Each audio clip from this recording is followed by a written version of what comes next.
I'm sick man. Saya penat dengan cerita-cerita hantu yang gunakan CGI. Sangat-sangat buruk dia punya efek tu. Saya baru saja tonton filem Indonesia yang terbaru, iaitu Kodrat yang kedua. Dan filem ni saya cakap dia adalah satu filem hantu seram yang lain macam tau. Filem ni diarahkan sekali lagi oleh Charles Ghazali. Dan saya boleh kata, Charles, you've done it. Filem ini adalah antara filem seram yang bagi saya it's one of the best lah yang pernah saya tengok. Setengah orang dia takkan berapa minat filem ni, sebab dia ingatkan okey, ni adalah filem hantu, filem seram. Tapi diorang akan macam terkejut, like ada fight scene, apa benda cerita ni lah, tak pernah nampak pun. For me, I like the second one lah more than Kodrat 1, sebab dia ada memberi the vibes of Munafik 2. Saya bagi filem ini sebanyak 8/10 bintang. Ni bukan bodek-bodek ke apa ke, walaupun saya ada pakai baju ni, it's not sponsored ke apa ke, no. Saya sangat-sangat lega bila dorang tak gunakan CGI dekat hantu. Sebab I'm sick man. Saya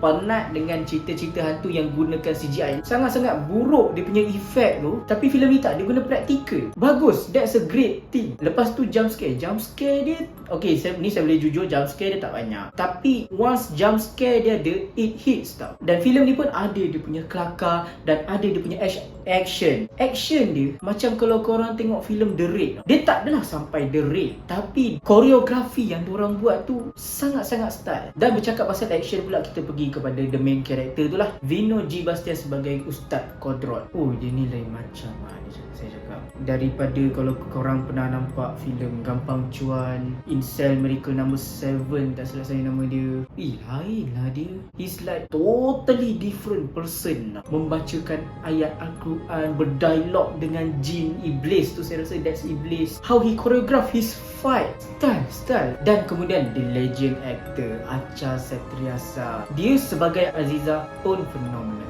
Dalam ni dia banyak emotion tau, banyak menangis, dia banyak teriak. Tapi masalahnya she's cute. Buatlah macam mana pun tetap cute. So itu apa yang saya sangat-sangat suka pasal filem Kodrat yang kedua ni. Tapi seperti biasa jugalah, ada benda yang tak berapa berkenan sangat dekat saya, iaitu the first one adalah the plot simple, sangat simple. Dia adalah sambungan daripada Kodrat yang pertama. Dan kali ni Ustaz Kodrat, misi dia adalah untuk menyelamatkan isteri dia dekat sebuah pabrik. Dan kilang tu dah ada mengamalkan satu cult of setan, something like that lah. I'm a plot twist guy. Saya sangat-sangat suka filem-filem yang ada plot twist. Macam Kodrat 1, tak silap saya ada plot twist. This one tak ada, very linear, straightforward, settle, situ dah. Dan yang kedua, saya rasa dia tak banyak ruqyah. Cerita tu okey dah. Ruqyah tu dia ada, tapi dia tak, bagi saya dia tak cukup. I need more. I need like, buatlah, peganglah, baca ayat kursi ke, hasbunallah wa ni'mal wakil ke, apa benda ke, buatlah macam mana pun. The demon itself, iblis tu sendiri takkan like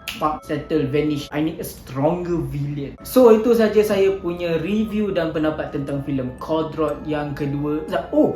Filem ni korang kena tengok sampai habis, sebab kat hujung tu dia ada tease sikit tentang Kodrat 3. So I think this film is a very good movie untuk dilayan. Kalau korang minat a full-fledged action film, korang boleh tengok Blood Brothers. Kalau korang minat a horror action film, korang boleh tengok Kodrat di pawagam yang terdekat dengan korang. Apa-apa pun guys, jadilah penonton yang setia. Terima kasih.